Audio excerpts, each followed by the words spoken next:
তো বন্ধুরা, এই বর্ষার জলে আজকে আমরা মাছ ধরবো। তো চলুন দেখা যাক মাছ ধরা যায় কিনা। তো দেখতেই পাচ্ছ রোহিত কিন্তু এখানে ইতিমধ্যে ঝুড়ি নিয়ে নেমে পড়েছে মাছ ধরার জন্য। আর যেহেতু এখানে প্রচুর জল, তাই শুভজিৎ কিন্তু চাতালেই দাঁড়িয়ে রয়েছে, ও নিচে নামেনি। তো যাই হোক, ফাইনালি কিন্তু আমরা সবাই মিলে নিচে নামলাম, আর রোহিত এখানে ঝুড়ি নিয়ে নিল মাছ ধরার জন্য।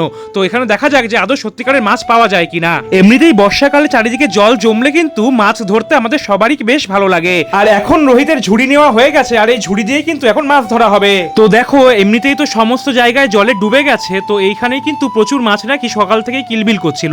তো দেখো, রোহিত কিন্তু একেবারে তৈরি হয়ে আছে, কোমর বেঁধে যখনই মাছ আসবে তখনই কিন্তু ও ঝুড়ি দিয়ে ধরবে। আর এদিকে শুভজিৎ আর ওর মা সবাই মিলে কিন্তু দাঁড়িয়েছিল যে কখন মাছ আসবে সেই অপেক্ষায় করছিল।